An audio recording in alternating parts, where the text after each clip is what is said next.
ഈ ഒരു design work ഈ ഒരു മെഷീനിലാണ് ചെയ്തെടുത്തതെന്ന് പറഞ്ഞാൽ വിശ്വസിക്കാൻ പറ്റുമോ? എന്നാൽ അതിനെ പറ്റിയാണ് ഇന്നത്തെ വീഡിയോ. ചേട്ടാ, ഈ മെഷീൻ ചേട്ടനാണ് തയ്യാറാക്കിയത്? അതെ. ഇതെന്ത് ഉപയോഗമാണ് ഈ മെഷീൻ കൊണ്ട്? ഇത് ശരിക്കും ഇത് CNC മെഷീൻ എന്നാണ് ഇതിന് പറയുന്ന പേര്. ഇതിൽ നമുക്ക് വുഡ് വർക്ക് ചെയ്യാനും വുഡ് എൻഗ്രേവ് ചെയ്യാനും മെറ്റലിന്റെ പാർട്ടുകളൊക്കെ ഉണ്ടാക്കിയെടുക്കാനും സ്റ്റോൺ എൻഗ്രേവ് ചെയ്യാനും ഒക്കെ പറ്റും. ഡിസൈൻ ആയിട്ടും ചെയ്യാം, അല്ലാതെ നമുക്കിപ്പോൾ ഒരു കട്ടിങ് ആയിട്ട് വേണമെങ്കിലും ചെയ്യാൻ പറ്റും.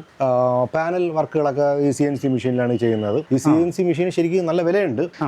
ഇതിപ്പോൾ എൻ്റെ ആവശ്യത്തിന് വേണ്ടിയിട്ട് ഞാനൊരു ചെറിയൊരു മെഷീൻ ഉണ്ടാക്കിയെടുത്തതാണ്, സ്വന്തമായിട്ട് തയ്യാറാക്കിയെടുത്തതാണ്. ശരിക്കും പറഞ്ഞാൽ ഇത് ഞാൻ നേരത്തെ ഒരു 3D പ്രിന്റർ ഉണ്ടാക്കിയിട്ടുണ്ടായിരുന്നു. അപ്പോൾ അതിന്റെ 3D പ്രിന്ററിന്റെ പാർട്സ് ഒക്കെ പിന്നെ കിട്ടാത്തൊരവസ്ഥ വന്നപ്പോഴത്തേക്ക് ആ പാർട്സുകളൊക്കെ ഉണ്ടാക്കാൻ വേണ്ടിയിട്ടാണ് ഇങ്ങനെ ഒരു മെഷീൻ ഞാൻ ശരിക്കും ഉണ്ടാക്കി തുടങ്ങിയത്. പിന്നീട് ഈ മെഷീൻ 3D പ്രിന്ററിന്റെ പണിയായി കഴിഞ്ഞപ്പോഴത്തേക്ക് പിന്നെ ഇതിൽ എന്ത് ചെയ്യാം എന്നിങ്ങനെ ആലോചിച്ചപ്പോഴാണ് തടിയിൽ നമുക്ക് ദൈവത്തിന്റെ രൂപങ്ങളും അതൊക്കെ നമുക്ക് ഇതിനകത്ത് എൻഗ്രേവ് ചെയ്ത് എടുക്കാൻ പറ്റുമെന്ന് മനസ്സിലായത്. അതിനെ കുറച്ച് ഞാൻ അന്വേഷിച്ചു എങ്ങനെയാണ് ഈ തടിയിൽ ഇത് എൻഗ്രേവ് ചെയ്യേണ്ടതെന്നും. അതിനെ കുറേ പഠനം നടത്തിയിട്ട് ഞാൻ അതിനെക്കുറിച്ച് കുറേ ട്രയലൊക്കെ നോക്കി. അവസാനം ഞാൻ നല്ല സക്സസ് ആയിട്ട് തന്നെ തടിയിൽ ഇതിൻ്റെ ദൈവത്തിൻ്റെ ഫിഗറുകളൊക്കെ ഉണ്ടാക്കാൻ തുടങ്ങി.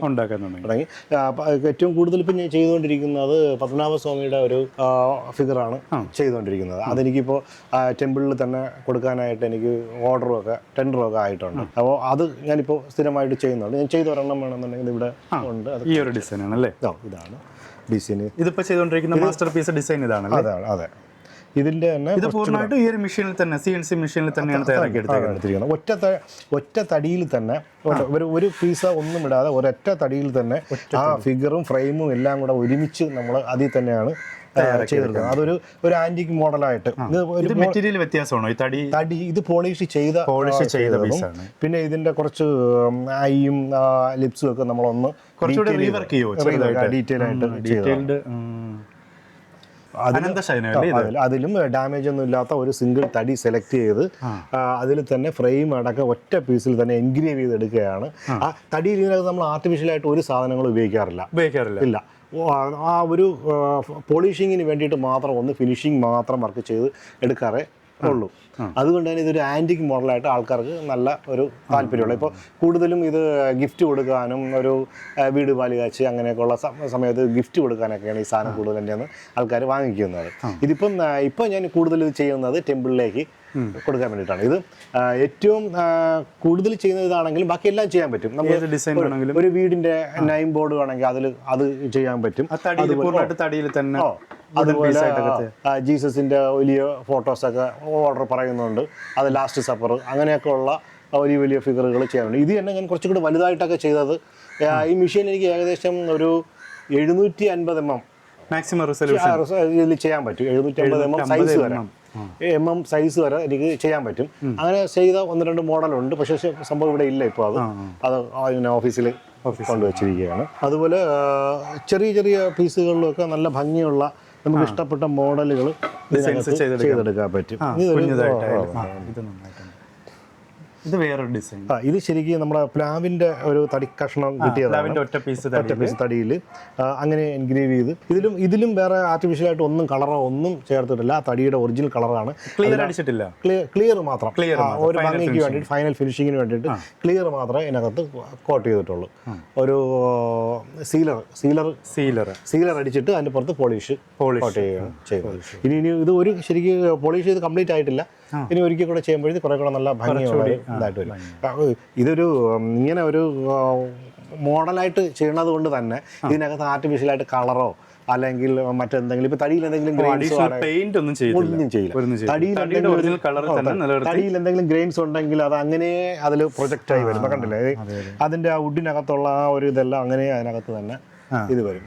അതാണ് അതിന്റെ ഒരു ഭംഗി എന്നുള്ളത് കൊണ്ടാണ് അതിൽ അഡീഷണൽ ആയിട്ട് വേറെ ഒന്നും. ഇതൊക്കെ നമുക്ക് വേണമെങ്കിൽ വേറെ എന്തെങ്കിലും കളർ കൊടുത്ത് നമുക്ക് വേണമെങ്കിൽ അതിനെ മായ്ക്കാം. പക്ഷെ അത് ചെയ്യാതെ ഒറിജിനൽ കളർ തന്നെ മാക്സിമം കിട്ടത്തക്ക രീതിയിലാണ് ഇത് ചെയ്തുകൊണ്ടിരിക്കുന്നത്. ഇതിൽ ഇനി കുറച്ചുകൂടെ ഒക്കെ വലിയ മോഡലുകളൊക്കെ ചെയ്യാൻ വേണ്ടി ഉദ്ദേശിക്കുന്നുണ്ട്. അപ്പോൾ മെഷീൻ കുറച്ചുകൂടി വലിപ്പത്തിലാക്കേണ്ടി വരും. സാധാരണ നമ്മളൊരു CNC മെഷീനൊക്കെ വാങ്ങിക്കാൻ വലിയ 3 മീറ്റർ ബെഡൊക്കെയാണ് അതിനകത്ത് വരുന്നത്. ആ ഇത് ഞാൻ എൻ്റെ പർപ്പസിന് വേണ്ടിയിട്ട് സ്വന്തമായി തയ്യാറാക്കിയുണ്ട്. 3D പ്രിൻ്ററിൻ്റെ പാർട്സ് നിർമ്മാണത്തിനായതുകൊണ്ട് അത്രയും ചെറുതാക്കി ഉണ്ടാക്കിയതാണ്. പക്ഷേ ഇതിപ്പോൾ കുറച്ചുകൂടെയൊക്കെ വലിയ മോഡൽ ചെയ്യാൻ വേണ്ടിയിട്ട് ഈ മെഷീനിൽ ഒന്നും കൂടെ ഒന്ന് വലുതാക്കാൻ ആഗ്രഹിക്കുന്നുണ്ട്. 3D പ്രിന്ററിന്റെ അതേ മെക്കാനിസം തന്നെയല്ലേ ഇതിലും വരുന്നത്? കുറച്ച് വ്യത്യാസമുണ്ട്. അതിനകത്ത് 3D പ്രിൻ്റർ എന്ന് പറയുമ്പോഴത്തേക്ക് ആക്സിസ് എല്ലാം സെയിം ആണ്. ഒരു 3 ആക്സിസ് എക്സ് വൈ ഇസഡ് എന്നുള്ള ഒരു 3 ആക്സിസിലാണ് ഇത് പ്രവർത്തിക്കുന്നത്. 3D പ്രിൻ്റർ വരുമ്പോഴത്തേക്ക് അതിനകത്ത് പ്ലാസ്റ്റിക് നമ്മൾ ഒരു ഹെഡ് വെച്ച് ഉരുക്കി ആ പ്ലാസ്റ്റിക് ആഡ് ചെയ്താണ് ഒരു ഒബ്ജക്റ്റ് ഉണ്ടാക്കി ഓരോ ലെയറായിട്ട്.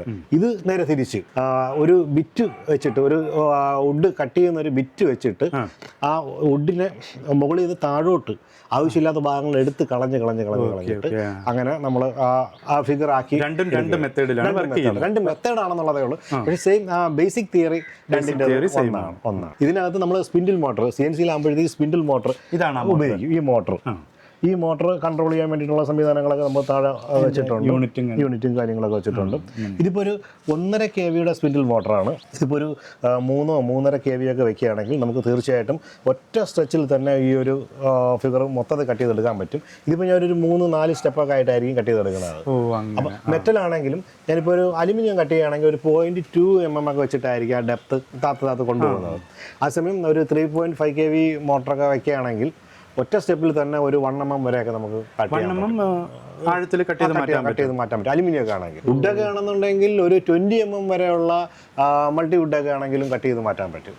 അങ്ങനെ ചെയ്യുന്നുണ്ട്. അത് മെഷീൻ്റെ ഒരു കാപ്പബിലിറ്റി അനുസരിച്ച് അത് നമുക്ക് അത്രയും ഡെപ്തിൽ നമുക്ക് വളരെ പെട്ടെന്ന് തന്നെ വർക്ക് കംപ്ലീറ്റ് ചെയ്യാൻ പറ്റും. പക്ഷേ കുറച്ച് ഫിനിഷിങ് കിട്ടണമെന്നുണ്ടെങ്കിൽ ഈ സ്റ്റെപ്പായിട്ട് ചെയ്യുന്നതായിരിക്കും വളരെ മൈന്യൂട്ട് ആയിട്ടുള്ള. നമ്മൾ ആ സ്റ്റെപ്പായിട്ട് പോകുമ്പോഴേ നമുക്ക് ആ തടിയിലെ ഒരു രീതികളും ഇതുമൊക്കെ നമുക്ക് ആ ഫിനിഷിങ്ങും ഒക്കെ നമുക്ക് എവിടെയെങ്കിലും എന്തെങ്കിലും മോഡിഫിക്കേഷൻ വരുത്തണോ എന്നൊക്കെ ഉള്ള കാര്യങ്ങൾ നമുക്ക് അറിയാൻ പറ്റും. അപ്പോൾ അങ്ങനെ ചെയ്യണതുകൊണ്ട്. പക്ഷേ എനിക്കിതിപ്പം ഇത്രയും ചെറിയ മെഷീനാണെങ്കിലും അത്യാവശ്യം നല്ല രീതിയിൽ ഫിനിഷിംഗ് വർക്കെല്ലാം ഒറ്റ സ്റ്റെപ്പിൽ തന്നെ എനിക്ക് കംപ്ലീറ്റ് ചെയ്യാൻ പറ്റുന്നുണ്ട്. 3D പ്രിൻ്ററിൽ ഞാൻ 3D പ്രിൻ്റർ സ്വന്തമായിട്ട് ചേട്ടനല്ലേ ആദ്യം തയ്യാറാക്കിയെടുക്കല്ലേ ഇത്? ഞാൻ ഉണ്ടാക്കിയെടുക്കുകയാണ് ചെയ്തത്. ആ 3D പ്രിൻ്ററിൻ്റെ വീഡിയോ ഇതുപോലെ ഒരു യൂട്യൂബ് വീഡിയോ ചെയ്തപ്പോഴത്തേക്ക് അത് പോപ്പുലറായിട്ട് ഒരുപാട് പേര് കാണുകയും കുറേ പേര് എൻക്വയറി ചെയ്യും. അവസാനം എനിക്ക് ISRA എന്നുള്ള വർക്കൊക്കെ കിട്ടിയായിരുന്നു. ISRAയിൽ അവസാനമായിട്ട് ഒരു വിൻഡ് ടണലിൻ്റെ മിനിയേച്ചർ ചെയ്തു കൊടുത്തത് ഞാനായിരുന്നു. അതൊരു വലിയ വർക്കായിരുന്നു. ഏകദേശം 6 മീറ്ററോളം വലിപ്പത്തിൽ, 6 മീറ്റർ വലിപ്പത്തിലും ഒരു 70 mm വലിപ്പത്തിലുമൊക്കെ വലിയൊരു പീസ് അവിടെ പോയി ഒരു 2-3 മാസം എടുത്ത് അവിടെ നിന്ന് അസംബിൾ ചെയ്ത് കൊടുത്തിട്ടുണ്ട്. ശരിക്കും പറഞ്ഞാൽ നമ്മുടെ ഇപ്പോൾ ഇടയ്ക്ക് ഒരു ISRAയ്ക്ക് ഒരു സാധനം വന്നപ്പോഴത്തേക്ക് ഒരു 2-3 മാസമൊക്കെ എടുത്തൊക്കെ വന്നെന്ന് അതിൻ്റെ ശരിക്കും മിനിയേച്ചറാണ്. അതൊരു വലിയ മെഷീനാണ്. ആ മെഷീൻ്റെ ഒരു മിനിയേച്ചർ ഉണ്ടാക്കാനുള്ള ഭാഗ്യം കിട്ടിയത് എനിക്കാണ്. ശരിക്കും നമ്മുടെ പ്രൈം മിനിസ്റ്ററാണ് അത് ഉദ്ഘാടനം ചെയ്യാൻ വന്നത്. അപ്പോൾ പക്ഷേ എനിക്കതിൻ്റെ വീഡിയോ ഒന്നും പുറത്ത് വിടാൻ പറ്റിയില്ല. കാരണം അത് കുറച്ച് സെക്യൂരിറ്റി ഇഷ്യൂസ് ഉള്ളത് കൊണ്ടും പ്രധാനമന്ത്രി ഉദ്ഘാടനം ചെയ്തിട്ട് പോലും അതിൻ്റെ വീഡിയോസ് പുറത്ത് ആ മെഷീൻ്റെ ഒന്നും വീഡിയോസ് പുറത്ത് വിട്ടിട്ടില്ല. ആ സ്ഥിതിക്ക് നമുക്ക് യാതൊരു കാരണവശാലും അതിൻ്റെ ഡീറ്റെയിൽസ് പുറത്ത് വിടാൻ പറ്റാത്തത് കൊണ്ട് ഒരു പരസ്യത്തിന് വേണ്ടി ഞാനത് ഉപയോഗിച്ചില്ല. അപ്പോൾ അങ്ങനെ ഒരു വലിയ വർക്ക് കിട്ടിയിട്ടുണ്ട്. പിന്നെ ISRAയിൽ തന്നെ വേറെയും ഒരു 2-3 വർക്ക് കിട്ടിയിട്ടുണ്ട്. ISRAയിൽ ചെയ്തതിന് ശേഷം അവരുടെ റെഫറൻസിൽ തന്നെ ISRAയുടെ നെടുവങ്ങാടുള്ള യൂണിറ്റിൽ നിന്ന് LPSCയിൽ നിന്ന് എനിക്കൊരു വർക്ക് കിട്ടിയിട്ടുണ്ട്. പിന്നെ ഗഗന്യാൻ്റെ ഒരു 4-5 മോഡലുകളൊക്കെ 3D പ്രിൻ്ററിൽ ചെയ്തിട്ടുണ്ട്. ഇപ്പോൾ ഈ അടുത്ത് തന്നെ തമിഴ്നാട് ISRA എന്ന് എനിക്കൊരു കോൾ വന്നിരുന്നു. അവർ പക്ഷേ ഇതുവരെ കൺഫേം പറഞ്ഞിട്ടില്ല. അത് കിട്ടുകയാണെന്നുണ്ടെങ്കിൽ ആ വർക്കും ഞാൻ ചെയ്യും. ആദ്യം ഒരു മെഷീൻ ചെയ്തെങ്കിലും ഇപ്പോൾ 1-2 മെഷീൻ ഞാൻ ചെയ്ത് പകുതിയാക്കി വെച്ചിട്ടുണ്ട്. അല്ലാതെ ഒരു 2-3 മെഷീൻ ISRA വർക്ക് ചെയ്യുമ്പോഴത്തേക്ക് ശരിക്കും പറഞ്ഞാൽ അവർക്ക് സമയം വളരെ കുറവായിരിക്കും. ഒരു 45 ഡേയ്സിനകത്തൊക്കെ ചെയ്ത് തീർത്ത് കൊടുക്കണം. അതുകൊണ്ട് തന്നെ ഒരു 3-4 മെഷീൻ ഞാൻ അഡീഷണൽ വാങ്ങുകയും കൂടെ ചെയ്തു. അങ്ങനെ എല്ലാം കൂടി ഇപ്പോൾ ഒരു 4-5 മെഷീൻ 3D പ്രിൻ്ററിൻ്റെ 4-5 മെഷീനുണ്ട്. അത് കൂടാതെ ചെറിയ മോഡൽസ് നമ്മുടെ പ്രിൻ്ററിൻ്റെയൊക്കെ ശരിക്കും പാർട്സുകൾ ഈ അടുത്ത കാലത്ത് ഒരാളൊരു ചെറിയൊരു വീല് കൊണ്ടുവന്നായിരുന്നു. അത് ശരിക്കും കാറിൻ്റെ മിറർ, ഹോണ്ട കാറിൻ്റെ മിറർ കൺട്രോൾ ചെയ്യുന്ന ഒരു ചെറിയ വീലാണ്. അത് മാർക്കറ്റിൽ കിട്ടാത്തത് കൊണ്ട് അതുണ്ടാക്കാൻ വേണ്ടി ഇടയ്ക്ക് ഒരാൾ കൊണ്ടുവരാറുണ്ടായിരുന്നു. അതിപ്പോൾ നമ്മൾ ക്വാളിറ്റി ഉള്ള പ്ലാസ്റ്റിക് ഉപയോഗിച്ച് നമുക്ക് തയ്യാറാക്കി എടുക്കാൻ പറ്റും. ഈ 3D പ്രിൻ്ററിൽ ഒരുപാട് ടൈപ്പ് ഓഫ് മെറ്റീരിയൽസ് ഉണ്ട്. മീൻസ് ബേസായിട്ട് PLA ഉണ്ട്. അത് കഴിഞ്ഞ് ABS എന്ന് പറയുമ്പോൾ നമ്മുടെ മോണിറ്ററും തിക്നെസ് കൂടിയതാണോ, ബലം കൂടുന്ന അങ്ങനത്തെ തിക്നെസ് അല്ല, തിക്നെസ് എല്ലാം 1.75 ഒരു ട്യൂബ് പോലെ ആയിരിക്കും വരുന്നത്. അത് നമ്മൾ പ്രിന്റ് ചെയ്യുന്ന സമയത്ത് നമുക്ക് ഇഷ്ടമുള്ള തിക്നെസ്സിലേക്ക് അതിനെ മാറ്റാൻ പറ്റും. അപ്പോൾ ഇത് ക്വാളിറ്റി എന്ന് പറഞ്ഞാൽ മെറ്റീരിയലിന്റെ ക്വാളിറ്റിയാണ്. ശരിക്കും പറഞ്ഞാൽ നമ്മൾ ചിറ്റിയിൽ അടിച്ചാൽ പോലും മുറിയാത്ത മെറ്റീരിയൽസ് ഒക്കെ ഉണ്ട്. പ്ലാസ്റ്റിക്കിന്റെ തന്നെ ഒരു PETG എന്ന് പറഞ്ഞൊരു സാധനമുണ്ട്. നൈലോൺ എന്ന് പറഞ്ഞ മെറ്റീരിയൽ, കാർബൺ ഫൈബർ ഉണ്ട്. ഉദാഹരണത്തിന് നമ്മൾ PU മെറ്റീരിയലാണ് നമ്മുടെ മൊബൈലിന്റെ ഒക്കെ ഒരു നമ്മൾ പൗച്ചൊക്കെ ഉണ്ടല്ലോ, അത് നമ്മൾ താഴെ വീണാലും മൊബൈലിനൊന്നും പറ്റാത്തത് ആ പൗച്ചിന് അത്രയും ക്വാളിറ്റി ഉള്ളതുകൊണ്ടാണ്. അത് ശരി വെറും ഒരു പ്ലാസ്റ്റിക് അല്ല, അത് അത്രയും ടെമ്പർ ഉള്ള ഒരു മെറ്റീരിയൽ ആയതുകൊണ്ടാണ്. അപ്പോൾ ആ മൊബൈൽ കയ്യിൽ നിന്ന് താഴെ വീണ് പോയാലും മൊബൈലിന് കേടൊന്നും സംഭവിക്കാത്തത്. അപ്പോൾ അതുപോലെ അതിനേക്കാളും കൂടിയ മെറ്റീരിയൽ കാർബൺ ഫൈബർ വരെ നമ്മൾ ഫെറാറി കാറൊക്കെ ഉണ്ടാക്കുന്നത് കാർബൺ ഫൈബർ വെച്ചിട്ടാണെന്ന് കേട്ടിട്ടുണ്ട്. ഫിഷിംഗ് റോഡിലൊക്കെ കാർബൺ ഫൈബർ ഉപയോഗിക്കുന്നത്, കാരണം അത്രയും ടെമ്പർ വേണ്ടിയുള്ള മെറ്റീരിയലാണ്. അങ്ങനത്തെ മെറ്റീരിയൽ നമുക്ക് മാർക്കറ്റിൽ കിട്ടണം. എനിക്ക് തോന്നുന്നു ഞാൻ കണ്ടിട്ടില്ലാത്ത പല മെറ്റീരിയലും ചിലപ്പോൾ വേറെയും കാണുമായിരിക്കും. ഞാനിപ്പോൾ ഉപയോഗിച്ചിട്ടുള്ളത് PLA ഉപയോഗിച്ചിട്ടുണ്ട്, ABS ഉപയോഗിച്ചിട്ടുണ്ട്, നൈലോൺ ഉപയോഗിച്ചിട്ടുണ്ട്, കാർബൺ ഫൈബർ ഉപയോഗിച്ചിട്ടുണ്ട്. കാർബൺ ഫൈബർ ഒരു ഗിത്താറിൻ്റെ ഒരു പാർട്സ് ഉണ്ടാക്കാൻ വേണ്ടി അവർ തന്നെ വാങ്ങിക്കൊണ്ട് അതിൽ കുറച്ച് കോസ്റ്റ്ലിയാണ്. നൈലോൺ പോലും കിലോയ്ക്ക് 2500 രൂപ ഒരു റോളായിട്ടായിരിക്കും വരുന്നത്. ആ റോൾ വേണമെങ്കിൽ ഇവിടെ കാണും, ഞാനത് കാണിച്ചു തരാം. അപ്പോൾ റോളായിട്ടായിരിക്കും വരുന്നത്. ഇതിനെ നമ്മൾ നമ്മുടെ പർപ്പസിനനുസരിച്ച് ഒരു ചെറിയ ഒരു മോഡലൊക്കെ ഉണ്ടാക്കാൻ വരികയാണെങ്കിൽ നമ്മൾ PLA ഉണ്ടാക്കുകയുള്ളൂ. അതാണ് എളുപ്പം. ഇപ്പോൾ ISROയ്ക്ക് ചെയ്തപ്പോഴും അവർ ഇങ്ങോട്ട് പറയായിരുന്നു PLA ഇത്ര ക്വാളിറ്റിയുള്ള ഇന്ന കമ്പനിയുടെ മെറ്റീരിയൽ തന്നെ ഉപയോഗിക്കണമെന്ന് അവർ നമുക്ക് ഇത് പറഞ്ഞിരുന്നു. അതനുസരിച്ചാണ് അവർക്ക് ചെയ്തു കൊടുത്തത്. അത് ഇത്തിരി ക്വാളിറ്റി കൂടിയ ഒരു മെറ്റീരിയലാണ്. അതിൻ്റെ തന്നെ കുറഞ്ഞ വെർഷൻസൊക്കെ ഇഷ്ടം പോലെ. PLAയിൽ തന്നെ ഒരുപാട് ടൈപ്പ് ഉണ്ട്. പെട്ടെന്ന് ചീത്തയായി പോകുന്ന മെറ്റീരിയലുണ്ട്, ഒരുപാട് കാലം സ്റ്റേബിളായിട്ട് ഇരിക്കുന്ന മെറ്റീരിയൽസ് ഉണ്ട്. നൈലോണിലൊക്കെ ചെയ്ത് കഴിഞ്ഞാൽ നമുക്കൊരു സ്പാനറോ അല്ലെങ്കിൽ ഒരു പ്ലെയറോ ഒക്കെ പോലും അതിനകത്ത് ഉണ്ടാക്കിയെടുക്കാൻ പറ്റുമെന്നുള്ളതാണ്. നൈലോൺ ഫ്ലെക്സിബിൾ ആണ്, പക്ഷെ ഭയങ്കര ഹാർഡായിട്ടുള്ള നമുക്കിങ്ങനെ മുറിച്ച് കളയാൻ പറ്റില്ല, ഒരിക്കലും ഒടിച്ച് കളയാൻ പറ്റില്ല. അത്ര ടെമ്പറുള്ള നൈലോൺ. ഇത് നൈലോൺ മെറ്റീരിയലാണ്. ഞാനിപ്പോൾ ഇതിന് വേണ്ടിയിട്ട് ഒരു ബ്രഷ് ഉണ്ട്, ഈ മെഷീന് വേണ്ടിയിട്ട് ഒരു ബ്രഷ് ഉണ്ടാക്കിയതാണ്. ശരിക്കും ഈ ഇരിക്കുന്നത് നൈലോൺ മെറ്റീരിയലാണ്. കണ്ടേ, ഇതിപ്പോൾ എനിക്ക് ആവശ്യം വന്നാൽ ഇതിനെങ്ങനെ ഇളക്കി എടുക്കാൻ കണക്കിനാണ് ഇത് ഉണ്ടാക്കുന്നത്. അതുകൊണ്ടാണ് ഇത് നൈലോണിൽ ചെയ്തിരിക്കുന്നത്. കണ്ടേ, നൈലോൺ എന്ന് പറയുന്നത് ഇതൊരു പ്ലാസ്റ്റിക് ആണെങ്കിൽ നമ്മളിങ്ങനെ പിടിക്കുമ്പോൾ ഒടിഞ്ഞു പോകും. ഇതിപ്പോൾ എത്ര പിടിച്ചാലും ഒടിയില്ല, അത് വീണ്ടും പൂർവ്വസ്ഥിതിയിലേക്ക് തിരിച്ചു വരും. അങ്ങനെയാണ് നമ്മൾ ഓരോ പർപ്പസിനനുസരിച്ചാണ് ശരിക്കും മെറ്റീരിയൽ സെലക്ട് ചെയ്യുന്നത്. ചില കേസുകളിൽ നമ്മൾ കുറച്ച് സ്ട്രോങ് ആയിട്ട്, അതായത് ഇപ്പോൾ നമ്മൾ പ്രിന്റ് ചെയ്യുന്ന സമയത്ത് അതിനകത്ത് ഇതിനകത്ത് എത്ര തിക്നെസ് കൊടുക്കണം എന്ന് നമുക്ക് കമ്പ്യൂട്ടറിൽ ഡിസൈഡ് ചെയ്യാൻ പറ്റും. ഡിസൈഡ് ചെയ്യാൻ പറ്റുമ്പോഴേ നമ്മൾ ഒരു 10 mm 20 mm 30 mm ഇൻഫില്ല് കൊടുക്കും. അതിനകത്തുള്ള സ്ട്രെങ്ത് ഇൻഫില്ല് ഒരു 20 കൊടുക്കും. ചില കേസുകളിൽ നമ്മളത് 100% കൊടുക്കും. അപ്പോൾ ശരിക്കും വുഡ് പോലെ PLA തന്നെ നല്ല വുഡ് പോലത്തെ സ്ട്രോങ്ങിൽ ആ സാധനം ഉണ്ടാക്കി. കെൽട്രോണിനൊക്കെ അങ്ങനത്തെ ചില സാധനങ്ങൾ നമ്മൾ ഉണ്ടാക്കി കൊടുക്കാറുണ്ട്. കെൽട്രോണിനൊരു ബുഷ് ഇടയ്ക്കിടയ്ക്ക് അവർ ഉണ്ടാക്കാനായിട്ട് കൊണ്ടുവരാറുണ്ട്. ആ ബുഷ് നമ്മൾ 100 സോളിഡ് ആയിട്ടാണ് ഇത് ചെയ്ത് കൊടുക്കുന്നത്. അപ്പം അതൊക്കെ അവർക്ക് ഒരു വുഡ് ഉണ്ടാക്കിയിട്ട് എങ്ങനെ വെച്ചിരിക്കുന്നു അതുപോലെ തന്നെ അത് വുഡിലും നമ്മൾ ചിലപ്പോൾ സ്ക്രൂ ചെയ്യുമ്പോഴത്തേക്ക് ഇത് വെടിച്ചു പോയെന്നിരിക്കും. ചില വുഡൊക്കെ സ്ക്രൂ ചെയ്യുമ്പോൾ ഡ്രില്ല് ചെയ്യാതെയാണ് നമ്മൾ സ്ക്രൂ ചെയ്യണമെന്നുണ്ടെങ്കിൽ ചിലപ്പോൾ അത് രണ്ടായിട്ട് വെടിച്ചു, ചെറിയ പീസൊക്കെ ആണെങ്കിൽ വെടിച്ചു. അപ്പോൾ അതുപോലും സംഭവിക്കാത്ത കേസുകളാണ് ഈ നൈലോണിലൊക്കെ നമുക്ക് ചെയ്യാൻ പറ്റും. അങ്ങനെ ഒരുപാട് വെറൈറ്റി ആയിട്ട് പല കാര്യങ്ങളും ചെയ്യാൻ പറ്റും. ഞാൻ 3Dയിൽ പ്രിന്റ് ചെയ്ത് ഇതിലും ഇപ്പോൾ ഒരു PLAയിൽ ചെയ്തൊരു സാധനം ഞാനിപ്പോൾ കാണിച്ചു തരാം. ഇത് 3D പ്രിന്റല്ല, PLAയിൽ ചെയ്തത്. ഇത് ഏറ്റവും ബേസ് മെറ്റീരിയലാണ്, പക്ഷേ ഇത് ക്വാളിറ്റി ഉള്ള ഒരു മെറ്റീരിയലാണ്. ഇതൊരാൾക്ക് ശരിക്കും അവർക്ക് ഒരു ട്രോഫി പോലെ ഉണ്ടാക്കിയതാണ്. പക്ഷേ ഇത് ഇതിൻ്റെ ബാക്കി ചെയ്യാത്തത് കൊണ്ട് ഇതുവരെ കൊടുത്തിട്ടില്ല. അപ്പോൾ അങ്ങനെ ഇതാണ് ഒരു PLA മെറ്റീരിയൽ. ഇത് ഈ മെറ്റീരിയൽ ബേസ് മെറ്റീരിയലാണെങ്കിലും നമുക്ക് അത്യാവശ്യം ഒരു പ്രോട്ടോടൈപ്പോ അല്ലെങ്കിൽ ഒരു മോഡലോ അല്ലെങ്കിൽ നമ്മുടെ തന്നെ ഒരു മിനിയേച്ചറോ ഒക്കെ ഉണ്ടാക്കാനായിട്ട് ഈ സാധനം നമുക്ക് നന്നായിരിക്കും. ഇത് കഴിഞ്ഞ് ഇത് വേണമെങ്കിൽ പെയിന്റ് ഒക്കെ ചെയ്യാൻ പറ്റും, പെയിന്റ് ചെയ്യാൻ പറ്റും, ഒന്ന് പോളിഷ് ചെയ്യാനും പെയിന്റ് ചെയ്യാനും ഒക്കെ പറ്റും. ഇപ്പോൾ ഓൾറെഡി തന്നെ നല്ല ഫിനിഷ് ഉണ്ട്, എന്നാലും കുറച്ചുകൂടെ ഫിനിഷിംഗ് ഒക്കെ വരുത്തണമെന്നുണ്ടെങ്കിൽ നമുക്ക് അതൊരു പോളിഷ് ചെയ്യാനോ പെയിന്റ് ചെയ്യാനോ. ഇത് ഇത് പീസായിട്ട് ഒട്ടിച്ച് എൻ്റെ മെഷീനിൽ ഇത്രയും വലുത് എന്തായാലും ഒരു 3D പ്രിന്ററിൽ ഇത്രയും വലുത് നമുക്ക് പ്രിന്റ് ചെയ്യാൻ പറ്റില്ല. അപ്പോൾ ഇത് മൾട്ടി പീസായിട്ട് നമ്മൾ കമ്പ്യൂട്ടറിൽ ഇതിനെ കട്ട് ചെയ്ത് പ്രിന്റ് ചെയ്ത് അതിനെ ഒട്ടിച്ചെടുത്തിട്ടാണ് ഈ ഒരു സൈസിലാക്കി വെച്ചിരിക്കുന്നത്. ശരിക്കും ഒരു 500 mm വരെയുള്ള സാധനങ്ങളൊക്കെ കട്ട് ചെയ്യാനുള്ള 1/2 മീറ്റർ വലിപ്പത്തിലൊക്കെ ഉണ്ടാക്കാനുള്ള ഒരു മെഷീനൊക്കെ ഞാൻ ഉണ്ടാക്കിയിട്ടുണ്ട്. അതിന് മുകളിൽ വരുന്നതല്ല ഇതുപോലെ പോർഷനായിട്ട് നമുക്ക് തയ്യാറാക്കി എടുക്കാം. ഒരു നോർമൽ 3D പ്രിന്റർ എന്ന് പറയുമ്പോൾ 20 സെന്റിമീറ്ററൊക്കെയാണ് അവർ ഉണ്ടാക്കുന്ന ബെഡ് സൈസ് ഉള്ളളവ്. ഉള്ള അളവ്. അല്ലെങ്കിൽ ഒരു 300 മാക്സിമം ഒരു 30 സെന്റിമീറ്റർ, അതിനപ്പുറത്തോട്ടുള്ള മെഷീൻ കുറവാണ്. അപ്പോൾ നമ്മുടെ ഇങ്ങനെയുള്ള പർപ്പസിന് വേണ്ടിയിട്ടാണ് ഇത്രയും വലിപ്പമുള്ള മെഷീൻ ഉണ്ടാക്കി വെച്ചിരിക്കുന്നത്. 500 mm വരെയുള്ള മെഷീൻ ഉണ്ടാക്കി. 500 mm അല്ല, ഞാൻ 1 മീറ്റർ വലിപ്പത്തിൽ മെഷീൻ ഉണ്ടാക്കി നോക്കിയിട്ടുണ്ട്. പക്ഷെ അത് അത്രയും പ്രിന്റ് ചെയ്യുന്ന സമയത്ത് അതിൻ്റെ വൈബ്രേഷനും പ്രശ്നങ്ങളൊക്കെ ഒരുപാടുള്ളത് കൊണ്ട് അതിനെ ഞാൻ രണ്ടാമത് വീണ്ടും പൊളിച്ചിട്ട് അളവ് കുറച്ച് ഒരു 500ലേക്ക് ലിമിറ്റ് ചെയ്തു. അപ്പോൾ 500-ന് മുകളിൽ എനിക്ക് തോന്നുന്നു ഒരു കൊമേഴ്ഷ്യൽ സീരീസ് മെഷീനൊക്കെ ഉണ്ടാക്കാൻ പറ്റുള്ളൂ. സാധാരണ 3D പ്രിന്ററെല്ലാം 500-ന് താഴെ, ഒരു 300-400 വരെയൊക്കെ മാക്സിമം ചെയ്താൽ ആ ഒരു ഭംഗി വരുള്ളൂ, ആ ഒരു വർക്കിന് പെർഫെക്ഷൻ കിട്ടുള്ളൂ.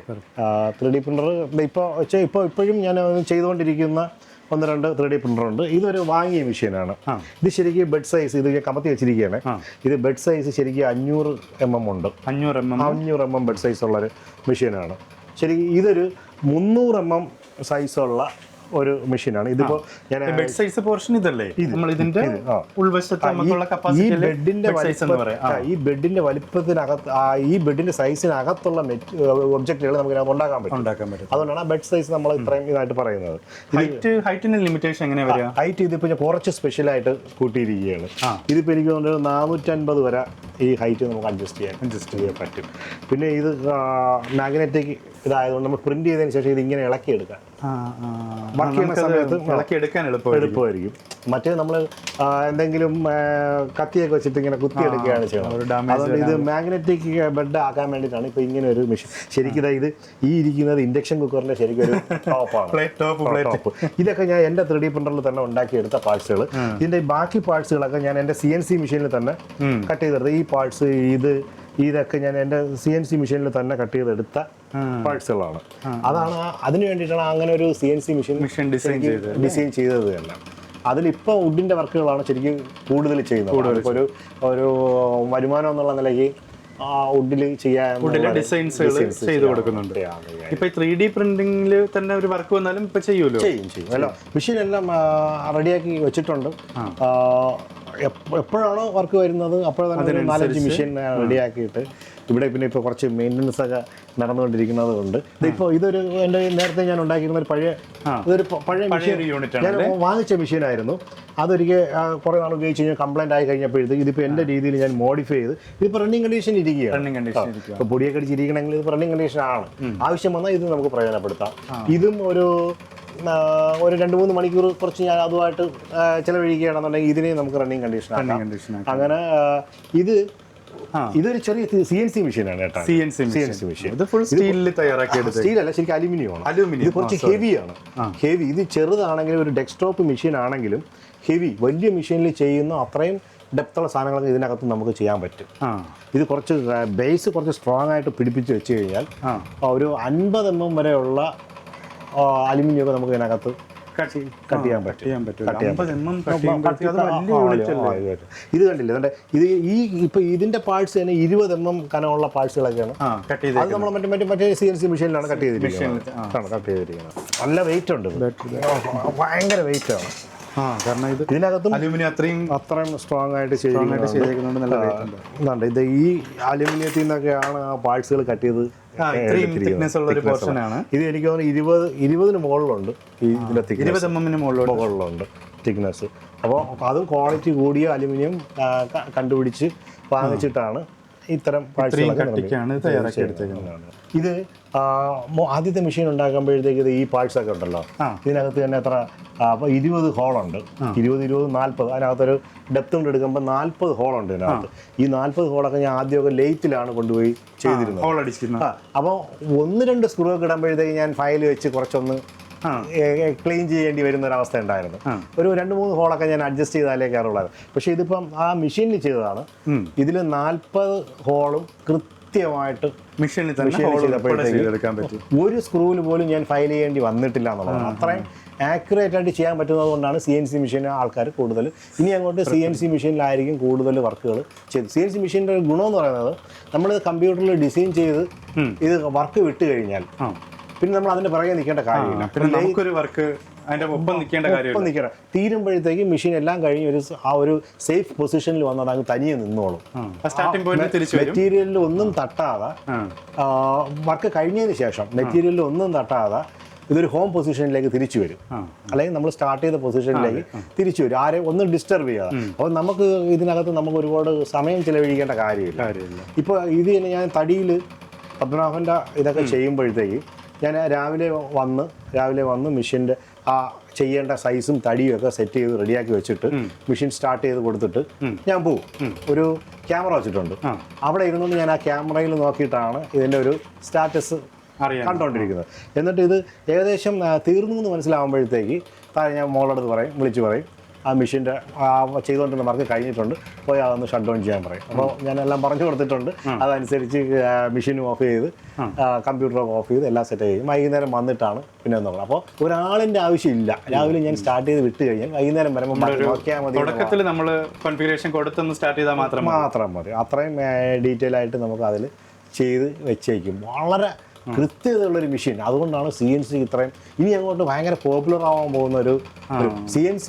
നമുക്ക് ഇപ്പോൾ ഈ നിലവിലെ സാഹചര്യത്തിൽ മാർക്കറ്റിൽ നമ്മളൊരു CNC മെഷീൻ വാങ്ങിക്കണമെങ്കിൽ എന്തുമാത്രം വില വരും? നല്ല മെഷീനൊക്കെ 35 ലക്ഷം രൂപയൊക്കെ വിലയുണ്ട്. ഞാൻ 1-2 എൻക്വയറി ഞാൻ ഈ ഇതിന്റെ പാർട്സ് അന്വേഷിക്കുമ്പോഴത്തേക്ക് ഗൂഗിൾ അറിയാമല്ലോ, നമ്മൾ എന്ത് തപ്പിയാലും അതിന്റെ കുറേ ഡീറ്റെയിൽസ് നമ്മൾ അന്വേഷിച്ച് വരും. അങ്ങനെ ഞാനൊരു CNC മെഷീൻ എൻ്റെ അടുത്ത് ചോദിച്ചു, CNC മെഷീൻ നോക്കുന്നുണ്ടോ എന്ന് ചോദിച്ചപ്പോഴത്തേക്ക് ഞാൻ പറഞ്ഞു അതെ, എത്രയാണെന്ന് അറിയാൻ വേണ്ടിയിട്ടൊന്ന് ചോദിച്ചപ്പോൾ പറഞ്ഞു എൻ്റെ പർപ്പസ് ചോദിച്ചു. അപ്പോൾ ഞാൻ പറഞ്ഞു ഇങ്ങനെ എൻ്റെ അലുമിനിയത്തിൻ്റെ പാർട്സാണ് കട്ട് ചെയ്യാനാണെന്ന് പറഞ്ഞപ്പോഴത്തേക്ക് അവരെനിക്ക് നിങ്ങൾ 12 ലക്ഷം രൂപയാണെന്നുണ്ടെങ്കിൽ ഏറ്റവും കുറഞ്ഞ രീതിയിൽ മെഷീൻ സെറ്റ് ചെയ്ത് തരാമെന്ന് പറഞ്ഞു. അങ്ങനെ പറഞ്ഞ 12 ലക്ഷം രൂപയ്ക്ക് പറഞ്ഞ ആ ഒരു പർപ്പസാണ് എനിക്ക് തോന്നുന്നു എനിക്കൊരു 4 ലക്ഷം രൂപയ്ക്കൊക്കെ എനിക്കത് ചെയ്യാൻ പറ്റിയിട്ടുണ്ട്. സ്വന്തമായിട്ട് 4 ലക്ഷം രൂപയിൽ അത് തയ്യാറാക്കി എടുക്കാൻ പറ്റിയിട്ടുണ്ട്. ഒരു കമ്പനി മെഷീൻ്റെ ഒരു ഫിനിഷിംഗ് ഒന്നും ഇല്ലെങ്കിലും പക്ഷേ എൻ്റെ വർക്കെല്ലാം അതിനകത്ത് കൃത്യമായിട്ട് ഞാൻ ഇതുവരെയുള്ള എൻ്റെ എല്ലാ വർക്കുകളും ചെയ്യാൻ പറ്റുന്നുണ്ട്. ഇതിനകത്തൊക്കെ ആ ഡീറ്റെയിൽ ഇതിനകത്ത് കണ്ട സ്റ്റെപ്പ് എടുത്തിരിക്കുന്നത് ഹോൾ എടുത്തിരിക്കുന്നതൊക്കെ ആ മെഷീനിൽ ചെയ്ത പാർട്സുകളാണ് ഇതെല്ലാം. ഇതിൻ്റെ എല്ലാ പാർട്ടുകളും ആദ്യം നിന്ന് ചെയ്തെടുത്തത്. അപ്പോൾ അത്രയും ഡീറ്റെയിൽ ആണ് എനിക്ക് ചെയ്യാൻ പറ്റിയിട്ടുണ്ട്. ഇപ്പോൾ ഡെസ്ക്ടോപ്പ് മെഷീനൊക്കെ എനിക്ക് തോന്നുന്നു ഒരു 8 ലക്ഷം 10 ലക്ഷം രൂപ മുതലൊക്കെ മാർക്കറ്റിൽ ഉണ്ട്. നോർത്ത് ഇന്ത്യയിലൊക്കെ ഡെസ്ക്ടോപ്പ് മെഷീൻസൊക്കെ ഇപ്പോൾ ഇറങ്ങുന്നുണ്ട്. CNCയുടെ ഡെസ്ക്ടോപ്പ് മെഷീൻ ഇറങ്ങുന്നുണ്ട്. അതെന്താ അങ്ങനെ? ചെറിയ പർപ്പസുകൾ ചെറിയ മെഷീനാണ് ഈ ഡെസ്ക്ടോപ്പ്. ഈ സൈസിലൊക്കെ ഉള്ള മെഷീനാണ് നമ്മൾ ഡെസ്ക്ടോപ്പ് മെഷീൻ എന്ന് പറയുന്നത്. മറ്റേത് സാധാരണ CNC എന്ന് കേൾക്കുമ്പോഴത്തേക്ക് 3 മീറ്റർ നീളത്തിലെ ഒരു 2 മീറ്റർ നീളത്തിലുള്ള വീതിയൊക്കെ ഉള്ള മെഷീനാണ് CNC മെഷീൻ. അതായത് വലിയ വർക്ക് ചെയ്യാൻ പറ്റും. വലിയ വർക്ക് എന്ന് പറഞ്ഞാൽ നമ്മളിപ്പോൾ ഒരു ഡോറൊക്കെ ചെയ്യണമെന്നുണ്ടെങ്കിൽ ഇത്രയും സൈസ് ഡോറിന് ഒരു 2 മീറ്റർ സംതിങ് നീളം കാണും. അപ്പോൾ അത്തരം വർക്കുകൾ ചെയ്യാനാണ് മെഷീൻ ഇവർ 3 മീറ്ററിൽ തന്നെ ഉണ്ടാക്കുന്നത്. നമുക്കിപ്പോൾ ഡോറിൻ്റെ വർക്ക് വേണമെങ്കിൽ ഇതിൽ ചെയ്യാം. എങ്ങനെ ഒരു 3 പാർട്ടാക്കി ചെയ്യണമെന്നുള്ളതേ ഉള്ളൂ. അതാദ്യമേ നമ്മൾ പ്ലാൻ ചെയ്യണം. വുഡ് ഒറ്റ പീസിൽ ചെയ്യാതെ ആ ഇടയ്ക്ക് കൊടുക്കേണ്ട പീസ് 3 ആക്കി അത് 3ലും ഡിസൈൻ ചെയ്തതിന് ശേഷമേ ഡോർ സെറ്റിങ്സിലേക്ക് ഒറ്റ പീസിൽ ചെയ്യണമെന്നുണ്ടെങ്കിൽ നമ്മൾ ഈ പറഞ്ഞതുപോലെ 3 മീറ്ററിന്റെ മെഷീൻ തന്നെ വാങ്ങിക്കേണ്ടി വരും. എനിക്ക് അങ്ങനത്തെ ഒരു പർപ്പസ് ഇല്ലാത്തത് കൊണ്ടാണ്. പിന്നെ എനിക്ക് എൻ്റെ ബഡ്ജറ്റ് അനുസരിച്ച് എനിക്കിപ്പോൾ ഒരു 12 ലക്ഷം രൂപ കൊടുത്തൊരു മെഷീൻ വാങ്ങിക്കാൻ പറ്റാത്തത് കൊണ്ട് ഞാനിങ്ങനെ ഒരു മെഷീൻ അങ്ങ് ഉണ്ടാക്കിയെടുത്തു. അത്രേ ഉള്ളൂ. പക്ഷെ അന്വേഷിച്ച് ഒരുപാട് പഠനം നടത്തി എന്ന് പറഞ്ഞാൽ എനിക്കിപ്പോൾ ഒരിടത്തും പോയി ഒരു CNC മെഷീൻ പൊളിച്ചു നോക്കാൻ പറ്റില്ലല്ലോ. അതല്ലെങ്കിൽ അത് എങ്ങനെ വർക്ക് ചെയ്യുന്ന അത് ചെന്ന് തുറന്നു നോക്കാൻ പറ്റില്ലല്ലോ. അപ്പോൾ അതുകൊണ്ട് ഇതിനെക്കുറിച്ച് ഒരുപാട് പഠിച്ചെന്ന് പറഞ്ഞാൽ ദിവസവും ജോലി കഴിഞ്ഞിട്ടുള്ള സമയങ്ങളിൽ ഇതിനെക്കുറിച്ച് ഇങ്ങനെ പഠിച്ചുകൊണ്ടേയിരിക്കും. അപ്പോൾ ഒരു പാർട്ട് എങ്ങനെയാണ്, അതെങ്ങനെയാണ് പ്രവർത്തിക്കുന്നത്, അത് ഏതെല്ലാം മെഷീനിൽ ഏതെല്ലാം രീതിയിലുള്ള പാർട്സുകളുണ്ട്, അതിൽ ഏറ്റവും ഈസി ആയിട്ട് നമുക്ക് അഡാപ്റ്റ് ചെയ്യാൻ പറ്റുന്ന മോഡൽ ഏതാണ്, ഇങ്ങനെയാണ് ഞാൻ ഇത് അന്വേഷിച്ച് അവസാനം ഒരു ദിവസം ഞാൻ അതിലേക്ക് എത്തിപ്പെട്ടു എന്നുള്ളതാണ്. പക്ഷേ എത്തിയെങ്കിലും ആദ്യം ഞാൻ 3D പ്രിൻ്ററിൻ്റെ ഒരു വീഡിയോ മുമ്പ് ചെയ്തിട്ടുണ്ടായിരുന്നു. ആ വീഡിയോയിൽ ഒരു CNC മെഷീൻ ഞാൻ ഉണ്ടാക്കി വെച്ചതിൻ്റെ ഫോട്ടോ ഇട്ടിരുന്നു. പക്ഷേ ആ മെഷീൻ പൂർണ്ണമായിട്ടും പൊളിച്ച് മാറ്റേണ്ടി വന്നു. അതിനുശേഷം കാരണം അത് ചെയ്ത് വരുമ്പോഴത്തേക്കും നമുക്ക് അറിയാൻ പറ്റുമോ ഇതിന് പോരാ, അല്ലെങ്കിൽ ഇതിൽ ഇത്രയും സ്ട്രെങ്ത് അതിന് കൊടുത്താൽ പോരാ എന്ന് പറയുമ്പോൾ നമ്മൾ വീണ്ടും മോഡിഫൈ ചെയ്ത് ഒരു എനിക്ക് തോന്നുന്നു 3-മത്തെയോ 4-മത്തെയോ ഒക്കെ മോഡിഫിക്കേഷനാണ് ഫൈനൽ റിസൾട്ട് ഇരിക്കുന്നത്. 3D പ്രിന്ററും അതുപോലെ തന്നെയാണ് ഉണ്ടാക്കിയത്. ഞാൻ ആദ്യം 3D പ്രിന്റർ ഉണ്ടാക്കുമ്പോൾ ഇന്ത്യയിൽ 3D പ്രിന്റർ അധികം വന്നിട്ടില്ല. ആ സമയത്താണ് ഞാൻ 3D പ്രിന്റർ ഉണ്ടാക്കിയത്. ആ മെഷീൻ ഞാൻ ഒരുപാട് റെഫറൻസ് എടുത്തിട്ട്, പ്രത്യേകിച്ച് AliExpressൻ്റെ ഒരു സൈറ്റ് ഉണ്ട്, ചൈനയുടെ ഒരു AliExpress എന്ന് പറഞ്ഞ സൈറ്റ് ഉണ്ടല്ലോ, ആ സൈറ്റിൻ്റെ അകത്ത് അവർ മെഷീൻ്റെ പാർട്സുകളൊക്കെ ഇട്ടേക്കും. ഈ പാർട്സിൻ്റെയൊക്കെ ഡയമെൻഷനും ഡീറ്റെയിൽസും എല്ലാം അവർ ഇട്ടേക്കും. ഞാൻ അതിനകത്ത് കയറി വാങ്ങിച്ചില്ലെങ്കിലും ഇതിനകത്ത് കയറി ഇതിൻ്റെ ഡയമെൻഷനും ഡീറ്റെയിൽസും എല്ലാം തപ്പി എടുത്തിട്ട് അത് വെച്ചൊരു പഠനം തന്നെ നടത്തിയതിന് ശേഷമാണ് മെഷീൻ്റെ പാർട്സിലേക്ക് പോണത്. അതേ ഡയമെൻഷനുള്ള പാർട്സ് നമ്മളിവിടെ തയ്യാറാക്കി എടുക്കുകയാണ്. കമ്പ്യൂട്ടറിൽ ഡിസൈൻ ചെയ്തെടുത്തിട്ട് CNC മെഷീനിൽ അലുമിനിയം കൊടുത്ത് അതിനെ കട്ട് ചെയ്ത് ഒക്കെ എടുക്കുകയാണ്. അങ്ങനെയാണ് ഞാൻ കൂടുതലും ഈ മെഷീൻ്റെ പാർട്സുകളൊക്കെ ഉണ്ടാക്കി എടുത്തുകൊണ്ടിരുന്നത്. ഇപ്പോൾ എന്തെങ്കിലും 3D ഡിസൈൻസോ അല്ലെങ്കിൽ CNCയുടെ തടിയിലുള്ള വർക്കുകളോ ഒരാൾക്ക് ആവശ്യമാണെങ്കിൽ അല്ലെങ്കിൽ ചെയ്യാൻ താല്പര്യം ഉണ്ടെങ്കിൽ ചേട്ടനെ കോൺടാക്ട് ചെയ്യാനായിട്ട് നമ്പർ ഞാൻ വീഡിയോയുടെ താഴെ കൊടുത്തോട്ടെ? കൊടുത്തു, കുഴപ്പമൊന്നുമില്ല. ഞാൻ മാത്രമല്ല, ഇതിൻ്റെ ഓരോ പാർട്സ് കണ്ടെത്താനും ഇതിൻ്റെ സോഫ്റ്റ്വെയർ ഏതാണെന്ന് കണ്ടെത്താനും ഇത് എങ്ങനെയാണ് ഉപയോഗിക്കണമെന്ന് കണ്ടെത്താനും ഞാൻ ഒരുപാട് കഷ്ടപ്പെട്ടിട്ടുണ്ട്. പറഞ്ഞാൽ ഒരുപാട്. കാരണം എനിക്ക് അതിനെക്കുറിച്ച് ബേസിക് ഒരു നോളജ് ഇല്ലാതെ തുടങ്ങണമല്ല. അപ്പോൾ അതുകൊണ്ട് ഒരുപാട് കഷ്ടപ്പെട്ടിട്ടുണ്ട്. അതുകൊണ്ട് തന്നെ ഇത് ചെയ്യാൻ ആഗ്രഹിക്കുന്ന അല്ലെങ്കിൽ മെഷീൻ ഉണ്ടാക്കാൻ ആഗ്രഹിക്കുന്ന ഒരാളിന് അതിനൊരു പാർട്സ് വേണമെങ്കിൽ അവർ ഡിസൈൻ ചെയ്ത് തരികയാണെങ്കിൽ അത് ഉണ്ടാക്കി കൊടുക്കാം. അതല്ല അവർ ഐഡിയ പറയുകയാണെങ്കിൽ ഡിസൈൻ ചെയ്ത് ഉണ്ടാക്കി കൊടുക്കാം. ഞാൻ ഇത് പഠിക്കാൻ വേണ്ടിയിട്ട് ഇതിൻ്റെ G-code ജനറേറ്റ് ചെയ്യുന്ന സോഫ്റ്റ്വെയർ പഠിക്കേണ്ടി വന്നു. അതിന് ഡിസൈൻ ചെയ്യുന്ന സോഫ്റ്റ്വെയർ പഠിക്കേണ്ടി വന്നു. ഈ മെഷീൻ ഓപ്പറേറ്റ് ചെയ്യുന്ന സോഫ്റ്റ്വെയർ പഠിക്കേണ്ടി വന്നു. മെഷീനെ കുറിച്ച് പഠിക്കേണ്ടി വന്നു. അങ്ങനെ ഈ ശരിക്കും പറഞ്ഞാൽ ഒരു ബേസിക് ലെവലിൽ നിന്ന് ഇങ്ങനെ പഠിച്ച് ഞാൻ പലയിടത്തും വിളിച്ച് ചോദിച്ചിട്ടുണ്ട്. ഇതെന്നെ പഠിച്ച് പെട്ടെന്ന് പഠിക്കാനായിട്ട് എന്തെങ്കിലും ഒരു മാർഗ്ഗം ഉണ്ടോ എന്ന് പലയിടത്തും വിളിച്ച് ചോദിച്ചിട്ടുണ്ട്. പക്ഷേ രക്ഷയില്ല. അന്ന് ഒരിടത്തും ഇല്ലായിരുന്നു. ഇന്നിപ്പോൾ പലയിടത്തും ഒക്കെ പോസ്റ്ററുകളും അത് കണ്ടു തുടങ്ങിയിട്ടുണ്ട്. അന്ന് ഞാൻ ചെയ്യുന്ന സമയത്ത് ഇതാരും ഇല്ലായിരുന്നു. അതുകൊണ്ട് തന്നെ ഇത് ആരെങ്കിലും ചെയ്യുന്ന സ്റ്റുഡൻസ്, പ്രത്യേകിച്ച് ഈ CNC പ്രോജക്റ്റൊക്കെ ചെയ്യുന്ന സ്റ്റുഡൻസൊക്കെ എന്തെങ്കിലും സഹായം ചോദിച്ചു കഴിഞ്ഞാൽ തീർച്ചയായിട്ടും പറഞ്ഞു കൊടുക്കും. അവർക്ക് സാധനം കിട്ടുന്ന ഒരു വഴി പറഞ്ഞു കൊടുക്കും. അല്ലെങ്കിൽ അത് എങ്ങനെ ചെയ്യണമെന്ന് പറഞ്ഞു കൊടുക്കും.